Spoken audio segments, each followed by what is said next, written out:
Tennessee This Week from WATE 6 on your side starts now. Welcome to Tennessee This Week. Good to be with you. I'm Don Hudson. Before we get into the issues affecting Tennessee and East Tennessee and the country, we want to introduce two of our pundits who are with us tonight. George Porter, our political analyst, and Courtney Piper, our political contributor, and thank both of them for being with us. Craig is off somewhere today, so it'll just be the three of us talking. Let's start with something happened here in Tennessee. Ron DeSantis was the speaker at the Tennessee Republican State Dinner. 1,800 Tennessee Republicans at that party. However, Governor Lee was not there, nor Senator Marsha Blackburn or Senator Bill Hagerty. They were all gone. Two of them, the two senators, have already endorsed Trump. So does it mean anything that DeSantis was asked and that he was the one who spoke? And what does it mean that three of the biggest Republicans in the state didn't attend the event? George, we'll start with you. Well, I think that it makes a statement that in politics, the first rule is survival. And Senators Blackburn and Hagerty have decided that it is in their survival interest to not be there when DeSantis was speaking. I would have argued just the opposite, that if you have already endorsed the opponent, then you should show up to show that flag. But apparently they decided otherwise. Why Governor Lee would worry about it, I don't know. He doesn't have to run again. He can't run again. And I think that DeSantis is a quality candidate. And I think that a lot of Tennessee Republicans had a chance to hear him. And I think the whole Trump thing, I mean, it's almost like nothing exists in the world except Donald Trump. But the reality is you got Trump, who a lot of Republicans would kind of like to see not run, but they don't want to say it out loud. Right. And you got Biden, and the Democrats have a kind of a similar problem. Is that Biden is at the top of their ticket, but consistent polls show that Democrats a majority would rather have someone else. So you've got kind of a similar problem on both sides, and no one quite knows what to do about it. But in the long term, I think the chances of a DeSantis candidacy, you always have these in primary seasons like this. It goes like this. He was high, now he's down. He'll be high again. It's just a matter of time. But I don't think with Trump sucking up every ounce of political oxygen in the universe, it's hard for anybody else to even get noticed. Courtney. Yeah, this is a very interesting political science exercise, and I majored in political science. And the reason why it's interesting is because you wonder if this particular Republican primary is going to come down to, who Tim Burchett would call the beautiful people, sort of endorsing Donald Trump, and the masses voting for Ron DeSantis. You almost wonder if that's at play with the visual that we had with this Tennessee Republican Party state dinner, where our top three statewide elected officials chose not to attend because Ron DeSantis was speaking. But like George said, hundreds of people got to hear directly from him what he had to say about his candidacy and about his presidency. So, this is going to be one very fascinating primary, and I will be grabbing my popcorn and watching it unfold. Which way does Tennessee vote if we were to predict? I mean, it's about a year from now, 14 months from now. Today, a Republican primary would probably go Trump. Mm-hmm. But you think? Yeah, I think today. But a year from now, I don't know. Yeah. 24 hours in politics is often said to be a lifetime. And what happens between now and then to Trump or about Trump or around Trump, for crying out loud, you can turn on some news channels and there's never anything else but Trump. And so sometimes I wonder, is the left pushing him? Are they attacking him because they know it'll galvanize support among a certain percentage of conservatives and Republicans because they think he'll be easier to beat than a DeSantis?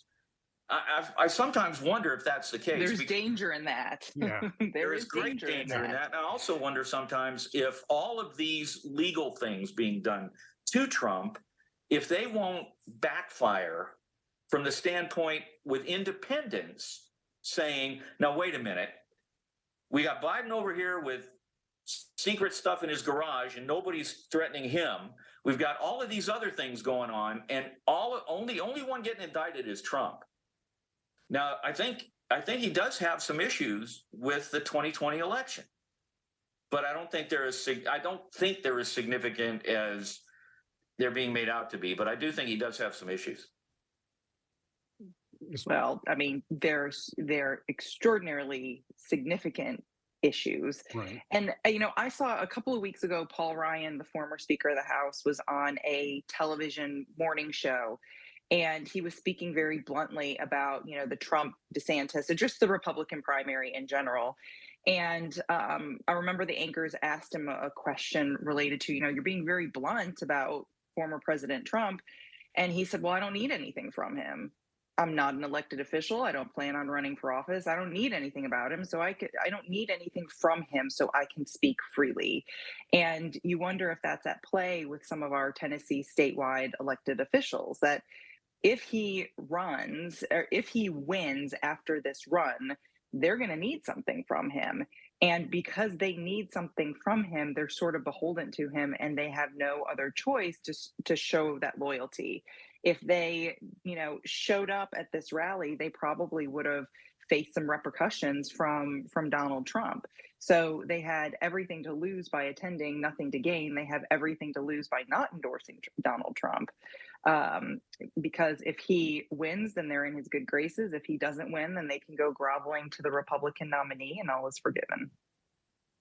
Well, on that subject of Trump, and you mentioned Biden, just one other thing that's more national thing is that Senator Grassley released an FBI informant file today containing a $10 million bribery allegation against President Biden and his son Hunter. It's a 2016 document from an interview quoting the Burisma CEO, saying that he has many text messages and recordings showing that he was coerced into making payments to the Bidens. One point, he refers to saying, I'm making payments, including the big guy. I only mention that is because we heard that term. This is 2016. We had never heard that term until 2020 when Hunter's laptop became a big issue. But that said, it's out there. Not a whole lot of news coverage on it. I looked around online. Not a lot of people covering it, even though it was on his Twitter page, and Senator Blackburn even referred to it. Is this going to go anywhere?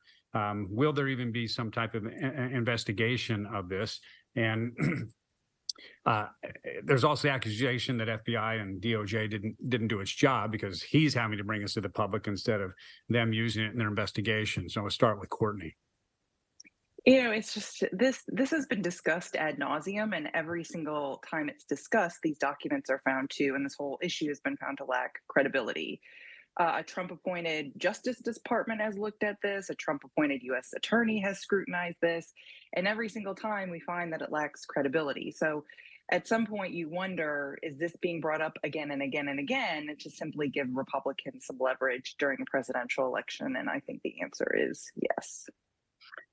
Well, I think it was an interesting story in the Washington publication, The Hill, because the first half of it was all about allegations, unproven, no foundation, and then the last half of it was talking about a confidential FBI informant that it said both Democrats and Republicans consider credible.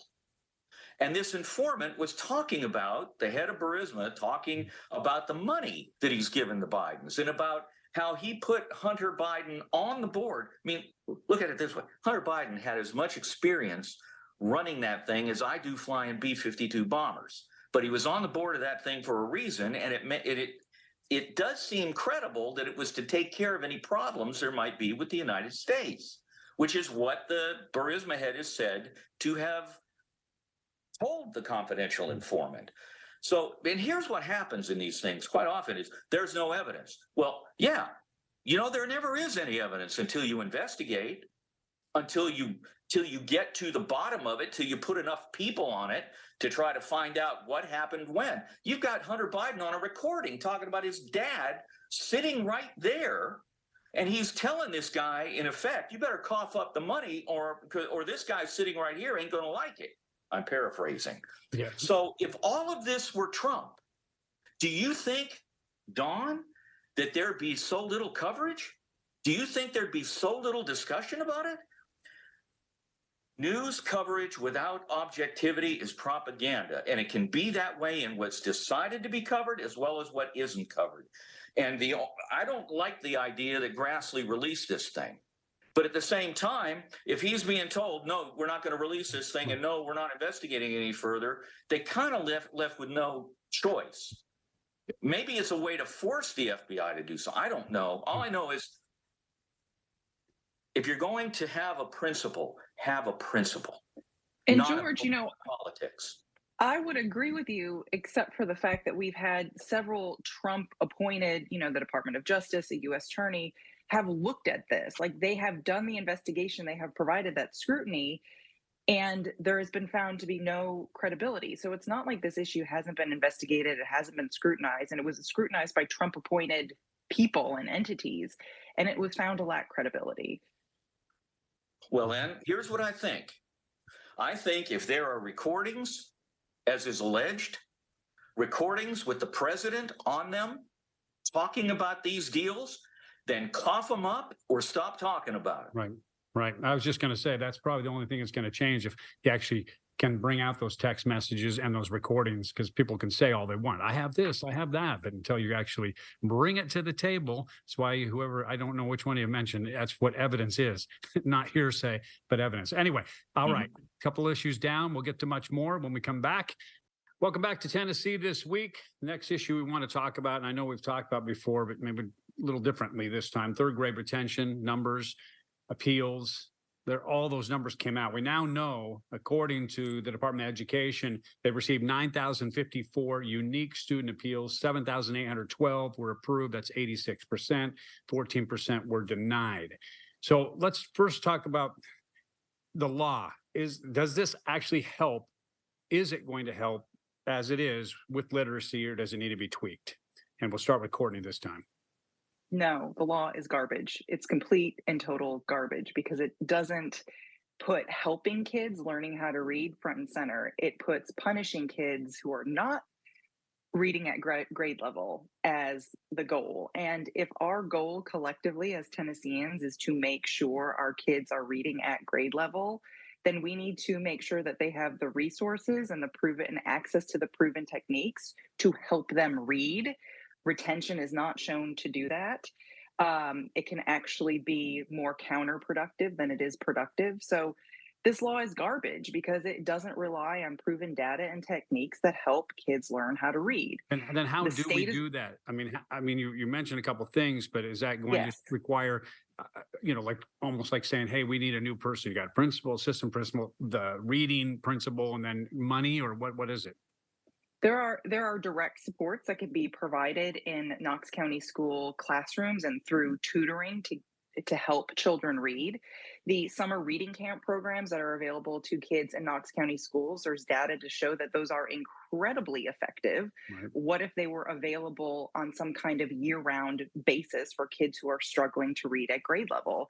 So there's lots of things that we can do to help kids learn how to read. Retention isn't one of them. The state passed this law. This was not the Knox County Board of Education. This was not your local public school system that did this. This was the state legislature that did this, and they have a responsibility to fix it. You want kids to learn how to learn to read at grade level.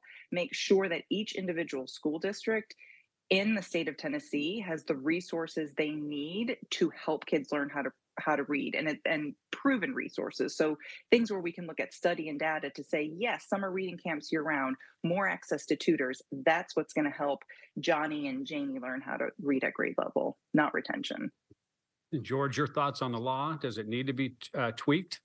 Well, I think the law is probably somewhat similar along the lines of the truancy law, which held parents accountable if their kids didn't show up in school regularly. Because what are we going to do? How are we going to motivate kids to be in school? Well, let's motivate their parents to motivate the kids to be in school. And I didn't particularly think that law was fair because I had, let's just say, my attendance at a certain period of secondary education was somewhat erratic.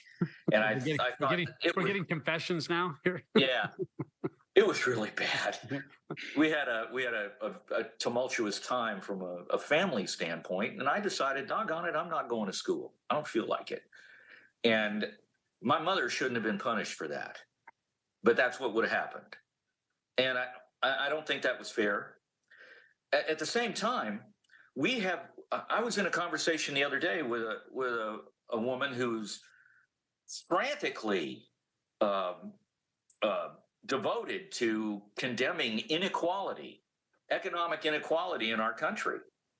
And I brought up the fact, and it was on a social media thread with something about Moms for Liberty, and that's become a very controversial group. And I pointed out this kind of stuff gets talked about all the time, but the fact that only a third of third graders and fourth graders and a third of eighth graders can read at grade level, nobody's talking about that. And she got furious with me because I distracted from the discussion about Moms for Liberty. And I said, that's not the issue about inequality. If kids can't read, they will never make it in a 21st century economy. And I don't know why the kids in my school, we learned to read. Why now we need all kinds of tutors and extra principals and all of these different resources. We had a reading book. We read during class. Our teachers read to us, and we learned to read. And I just simply don't know what the dynamic is that is making it so incredibly difficult to teach kids to read. Yeah, and in case anyone doesn't realize the importance, I know that I was reading some stuff about this, and 85% of all juveniles who interface with like the juvenile court system, 85% are functionally low literate. So the importance of this cannot be overlooked. I mean, we can't say, oh, we'll catch up or whatever. So, what do we do to make sure? Don, I was reading some statistics the other day, and I believe that it's Chalkbeat is where I got these. 1.2 million high school students drop out a year in this country. That's what it said. Yeah. Beyond that, there are hundreds and hundreds of thousands, millions possibly, who are functionally incapable of surviving in a 21st century economy. We're churning these kids out every year. And all of the conversation educationally is about critical race theory and should 5-year-olds be talked to about gender selection, when the crisis is that we have this unemployable mass that's being shoved into the economy every year. And it doesn't get the excitement because it doesn't have the politics attached to it. And Courtney, we know kids can read, because even the people that would go to class would say, well, they can read, just not on level, or they just can't take tests. I mean, but at the same time, we know there are kids who can't. There are kids who can't. So how do we balance that with, oh yeah, hey, they all can read, but they can't take a test, or they're retention? That's the second problem with this law, is it relies on one test. Right. So if you are a horrible test taker, I was a very horrible standardized test taker, and you fail it, then you are said to not be reading at a third grade level. There was a school board member, Kat Bike, who was very public about the fact that her son excelled at school and failed the third grade retention test. And she said it just doesn't make any sense that you have your child is boiled down to one test to determine whether they can read well enough to advance to the next grade.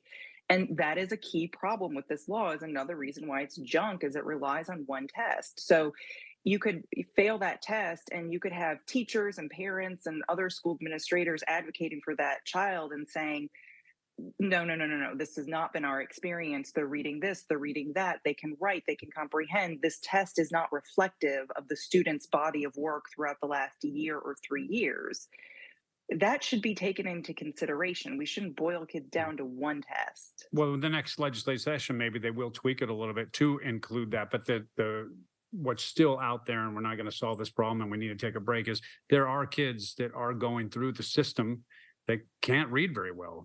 We know that is a problem. And maybe the two things are completely separate. Maybe there are. And that's the problem, Don. You're identifying. If you just continue to promote kids that can't read, right. you're ensuring all they're doing is ensuring they can't read at the next level. But if you keep them back, then they've got all kinds of issues about that. Yes, lots of issues with that as well. All right, we're going to take a break, and we'll be right back with more. And welcome back to Tennessee This Week. Last segment here, and we want to talk about a Knoxville community leader who really paved the way for many at passing away. Thomas Tank Strickland, first African-American chair of the Knox County Commission, served as the former Knox County Commission chair, served the county commission for nearly 2 decades. I think I read something at one point, he had like 18 boards he was on all at the same time and working right until he passed away at the age of 70. Want to talk a little about his impact and him and your interactions with him, and start with you, Courtney. I first got to know Tank. I ran for county commission during term limit turmoil. And of course, he provided kind of a calming force to that whole giant chaotic mess. And Tank was he was a fantastic politician, and he was just an absolutely wonderful human being. I learned a lot from Tank. I learned a lot about government, learned a lot about community. Every time, pre-COVID, when I'd be out at an event, whether it was for the Knox County Democratic Party or it was just some community event, and I would see him, I would always seek him out, say hello. I wanted to see the smile on his face, hear what he'd been up to. He was just an absolutely tremendous individual, and Knoxville and Knox County, we are so lucky to have him, and he will certainly be missed. I know I will miss him tremendously. George? Well, Tank Strickland was, what he was somebody who didn't get, if he got agitated, he didn't show it really that quick. In terms of how he was when he was playing football, I don't know. But when he was just dealing with people, he was one of those guys that kind of went by Calvin Coolidge's expression, you don't have to explain what you never said. And he could be, as has been said, a calming guy, because he just didn't pound the table and start yelling at people. He just didn't do it. And I remember when he had his kidney transplant, I was talking to him about it, and he said, I was asking him what it was like and how. He told me how much weight he lost. It was some incredible amount of weight. And I said, well, gosh, in a way that could be good, couldn't it? He said, it's not a diet I'd recommend. And I think I understand. I know exactly what he was saying. And a few months ago, he called me. He needed some advice on something, or he wanted some advice on something. And we were talking. I said, hey, Tank, how you doing? He said, I'm feeling fine. I'm feeling good. And expressed that he was, really sort of optimistic and upbeat and looking forward to the future. So it was quite a shock to learn that he was gone. He was a community asset, city asset, county asset, and he meant a lot to a lot of people. And he will indeed be missed. Courtney, is this a different era that he kind of went through, or do we have people that we'll look at like that 20 years from now as well, that could serve on that many things and be that kind of person? Tank mentored a lot of people. He interacted with and counseled with a lot of counseled a lot of politicians to be. So I hope that some of that mentoring has worn off on another generation that will be or currently is running for office. But in terms of Tank's persona and how he conducted himself and how he just held an elected office, it does seem to be like this nostalgic era, and will we ever get that back again? So time will tell, but Tank touched a lot of people's lives, counseled with a lot of people, provided a lot of political advice to people that wanted to run for office. So I hope, myself included. So hopefully that stuck with some people. Yeah. Any final thoughts from either one of you? Well, I think, as Courtney was speaking, I was thinking about Tank in terms of Howard Baker. Mm-hmm. Because Howard Baker never yelled, never pounded the podium, never got in anybody's face, never threatened anybody. He just went about being quiet and statesmanlike. And when Courtney was talking about Tank, I thought Howard Baker popped in my mind. The way they approached other people's standpoint, I think that's not a bad comparison. Thank you for your thoughts. We want to thank everyone for watching Tennessee This Week, and we'll see you next week. The views of guests on Tennessee This Week are their own and do not represent the views of WATE 6 on your side or Nexstar Broadcasting.